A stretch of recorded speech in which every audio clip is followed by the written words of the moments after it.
السلام علیکم جماعت نہم میں مس حسینہ آج آپ کو اسلامیات میں من ہدی الحدیث سے حدیث نمبر 7 پڑھاؤں گی۔ تو چلے شروع کرتے ہیں۔ حدیث نمبر 7۔ اعوذ باللہ من الشیطان الرجیم، بسم اللہ الرحمن الرحیم۔ الراشی والمرتشی کلاہما فی النار۔ الراشی رشوت دینے والا، لفظی ترجمہ اس کا ہے رشوت دینے والا، والمرتشی اور رشوت لینے والا، اور مرتشی رشوت لینے والا، کلاہما دونوں، فی میں، النار آگ، فی النار آگ میں ہیں، یعنی ترجمہ اس کا ہوا رشوت دینے والا اور رشوت لینے والا دونوں آگ میں ہیں۔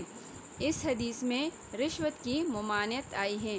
چلے پہلے ہم رشوت کے معنی اور مفہوم سمجھتے ہیں، اس کے بعد اس کی تشریح کریں گے۔ رشوت کا مفہوم: حلال و پاک کمائی پر صبر نہ کر کے انسان جن حرام و ناجائز وسائل کا استعمال کرتا ہے، ان میں سے ایک رشوت کا لین دین ہے، جس کا ذکر زیر بحث حدیث میں وارد ہے۔ رشوت کی تعریف: حق کو ناحق بنا دینے یا ناحق کو حق بنا دینے کے لیے جو مال یا کوئی چیز دی جائے، یعنی کوئی تحفہ دیا جائے یا کوئی ہدیہ دیا جائے، وہ رشوت کہلاتی ہے۔ رشوت صرف یہ نہیں ہے کہ ہم چند نوٹ دے دیں کسی کو، وہ رشوت کہلائے گی۔ یعنی عام جو غریب لوگ ہیں وہ تو چند پیسے دے کر وہ رشوت کہلاتا ہے، لیکن بڑے امیر لوگ جو ہوتے ہیں وہ گاڑیاں دے کر، پلاٹس دے کر، بنگلے دے کر اپنا کام نکلواتے ہیں، بیرون ملک کوئی ویزا دلوا کر۔ تو یہ سارے ہدیے اور تحفے جو ہے یہ سارے رشوت میں شامل ہیں۔ اسلام میں رشوت کی ممانعت کیا ہے؟ حدیث سے ثابت ہوتا ہے کہ رشوت لینا اور دینا دونوں سے منع کیا گیا ہے۔ تو قرآن پاک میں بھی رشوت سے منع کیا گیا ہے۔ رشوت کی ممانعت میں قرآن کریم کی ایک اور آیت صریح طور پر دلالت کرتی ہے۔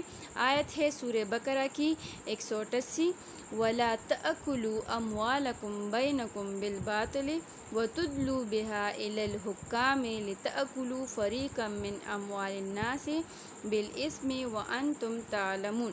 ترجمہ: اور نہ کھاؤ مال ایک دوسرے کا آپس میں ناحق، اور نہ پہنچاؤ ان کو حاکموں تک کہ کھا جاؤ کوئی حصہ لوگوں کے مال میں سے ظلم کر کے ناحق، اور تم کو معلوم ہے۔ یعنی اس آیت سے واضح طور پر معلوم ہوتا ہے کہ جب بھی آپ کا کسی ناحق چیز کے بارے میں لڑائی جھگڑا ہو تو اس جھگڑے کو کسی حاکم کے پاس مت لے جائے، بلکہ خود اپنے دل میں خوف خدا رکھ کے حرام اور ناجائز طریقوں سے کمانے اور مال کو کھانے سے اپنے آپ کو بچائیں، اور خدا کو حاضر ناظر جان کر ناحق چیز پر قبضہ کرنے سے اپنے آپ کو بچائیں۔ کیونکہ آپ جانتے ہو، انسان کے علم میں ہوتا ہے کہ میں کسی کا حق کھا رہا ہوں، تو یہ صرف یہ نہیں ہے کہ وہ اس کا حق کھا رہا ہے، بلکہ وہ دوسرے کے لیے بھی راستہ ہموار کر رہا ہے کہ پھر وہ کل پرسوں میرا بھی مال کھا سکتا ہے۔ تو اسلام میں سختی سے رشوت لینے سے منع کیا گیا ہے کہ رشوت لینا اور دینا دونوں جو ہے یہ حرام ہے، اور اس طرح کام کرنے سے اللہ تعالیٰ ایسے بندے پر لعنت برساتا ہے۔ حضور صلی اللہ علیہ وآلہ وسلم کا عمل، یعنی قرآن میں تو ممانعت آئی ہے، تو رسول اللہ صلی اللہ علیہ وسلم نے اپنی زندگی میں بھی ایسی مثالیں پیش کی ہے جس میں آپ صلی اللہ علیہ وسلم نے رشوت لینے اور دینے دونوں سے منع فرمایا ہے۔ حضرت محمد صلی اللہ علیہ وآلہ وسلم نے عمال کو، یعنی جو زکوٰۃ جمع کرتے ہیں، ان اشخاص کو رعایا سے ہدیہ اور تحفہ قبول کرنے کی ممانعت فرمائی ہے۔ یعنی جو عاملین ہوتے ہیں، عمل کرنے والے ہوتے ہیں، زکوٰۃ وغیرہ جمع کرتے ہیں، یا کسی کی خدمت میں لگے ہوئے والنٹیئرز ہوتے ہیں، ان کو اس بات سے منع کیا گیا ہے کہ وہ کسی سے ناحق کوئی چیز نہ لے۔ اگر وہ اس کو نام تحفے کا دیتے ہیں تب بھی وہ اس کے لینے سے انکار کریں۔ ایک دفعہ ایک عامل نے آپ صلی اللہ علیہ وسلم سے آ کر کہا کہ یہ صدقے کا مال ہے اور یہ مجھے ہدیہ میں ملا ہے۔ یہ سن کر حضرت محمد صلی اللہ علیہ وآلہ وسلم ممبر پر کھڑے ہو کر آپ صلی اللہ علیہ وسلم نے تقریر کی۔ حمد و ثنا کے بعد فرمایا، عامل کا کیا حال ہے کہ ہم اس کو بیچتے ہیں تو آ کر کہتا ہے کہ یہ تمہارا ہے اور یہ میرا ہے، یعنی اس کو زکوٰۃ اکٹھا کرنے کے لیے بھیجا تھا۔ تو جب وہ واپس آیا تو اس کے ہاتھ میں 2 پوٹلیاں تھی، ایک اس نے کہا کہ اس میں زکوٰۃ کا مال ہے اور ایک ان کا صدقہ ہے جو انہوں نے مجھے دیا ہے تحفتاً۔ تو آپ صلی اللہ علیہ وسلم نے فرمایا کہ اگر ہم ان کو زکوٰۃ کے لیے بیچتے ہیں اور وہ پھر آ کر کہتا ہے کہ یہ تمہارا ہے اور یہ میرا ہے، تو اپنے باپ یا ماں کے گھر میں بیٹھ کر نہیں دیکھتا کہ اس کو تحفے ملتے ہیں یا نہیں، یعنی اگر وہ گھر پر بیٹھتا تو کیا وہ جو رعایت ہے جن سے وہ زکوٰۃ وصول کر رہے تھے وہ گھر میں ان کو تحفے تحائف دیتے تھے؟ نہیں، بلکہ وہ گئے ہیں تو انہوں نے رشوتاً ان کو تحفے دیے ہیں۔ قسم ہے اس ذات کی جس کے ہاتھ میں میری جان ہے، وہ اس میں سے جو لے جائے گا وہ قیامت میں اپنی گردن پر لاد کر لائے گا، اونٹ، گائے، بکری جو ہو۔ پھر آپ صلی اللہ علیہ وسلم نے اپنے دونوں ہاتھ اٹھا کر 3 بار فرمایا، خداوند میں نے پہنچا دیا، یعنی میں نے ان لوگوں کو رشوت لینے سے منع فرما دیا ہے۔ اب اگر یہ لوگ کرتے ہیں تو یہ اپنے عمل کا خود ہی ذمہ دار یہ لوگ ہوں گے۔ اس حدیث سے واضح طور پر ہمیں معلوم ہو گیا ہے کہ رشوت لینا اور دینا دونوں ہی بہت بڑے گناہ ہیں، کیونکہ اگر جس معاشرے میں رشوت لینا عام ہو جاتا ہے تو وہاں پر عدل و انصاف ختم ہو جاتا ہے۔ اس پر رسول اللہ صلی اللہ علیہ وسلم نے متعدد احادیث بیان فرمائی ہیں، کیونکہ اس سے پھر ہر جگہ ناجائز طریقے جو ہے وہ رائج ہو جاتے ہیں، ایک رسم پکڑ لیتا ہے یہ عمل، اور ہر کوئی پھر اپنا جائز حق لینے کے لیے بھی پھر اس سے لوگ رشوت مانگتے ہیں کہ آپ ہمیں یہ پیسے دو گے یا ہمارا یہ والا کام کرو گے تو ہم آپ کا یہ کام کر دیں گے۔ حق کے لیے بھی آج کل پھر رشوت دینی پڑتی ہے، تو اس لیے حدیث میں منع کیا گیا، اگر رشوت لینے والا نہ دے تو رشوت دینے والا بھی نہیں لے گا۔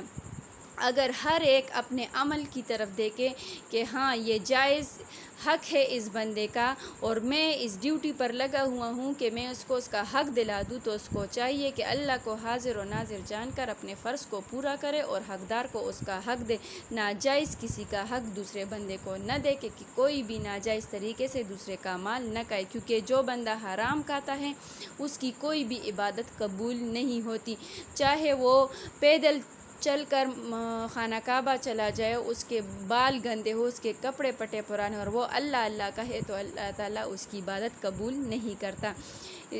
رشوت کی برائی کے بارے میں احادیث میں بہت زیادہ آیا ہے، تو چند احادیث میں آپ کو بتاتی ہوں۔ رشوت کی برائی، احادیث میں رشوت کے لینے اور دینے والوں پر اللہ کے رسول صلی اللہ علیہ وآلہ وسلم نے بڑی سخت وعیدیں بتائی ہیں، یعنی بہت سخت سزائیں بتائی ہیں۔ حضرت عبداللہ بن عمر رضی اللہ تعالیٰ عنہ سے روایت ہے کہ رسول اللہ صلی اللہ علیہ وسلم نے فرمایا، رشوت لینے اور دینے والے پر اللہ کی لعنت برستی ہے، یعنی دونوں جو کسی کا حق لے لیتے ہیں اور دوسرا رشوت دے کر اس کو دے دیتا ہے تو دونوں پر اللہ تعالیٰ کی لعنت برستی ہے۔ ایک دوسرے حدیث میں صلی اللہ علیہ وسلم نے فرمایا ہے، جس انسان کا گوشت پوست ظلم اور سود سے بنا ہے تو اس جسم کے لیے جہنم کی آگ زیادہ بہتر ہے، یعنی ہم جو بھی ناجائز طریقے سے کما لیتے ہیں، جو مال بھی اور اس کو استعمال کر لیتے ہیں، وہ کھا لیتے ہیں اور وہ ہمارے جسم کا حصہ بن جاتا ہے، گوشت اور پوست جو ہے وہ اس مال سے بن جاتا ہے، ہمارا جسم توانائی اس سے لے لیتا ہے، تو اس جسم کا کوئی بھی نیک عمل جو ہے وہ قابل قبول نہیں ہوتا اور اس جسم کے لیے پھر جہنم کی آگ ہی زیادہ بہتر ہوتی ہے۔ اسی طرح آپ صلی اللہ علیہ وآلہ وسلم کا ایک ارشاد حضرت ابوبکر صدیق رضی اللہ تعالیٰ عنہ سے منقول ہے کہ جس بدن کو حرام کی غذا کھلا کر پالا گیا وہ جنت میں داخل نہیں ہوگا۔ اس لیے ہم سب کو چاہیے کہ ہم حرام کمائی سے اپنے آپ کو اور اپنے اولاد کو بچائیں اور دوسروں کو بھی تلقین کریں۔ رشوت کی چند صورتیں میں آپ کو بتاتی ہوں۔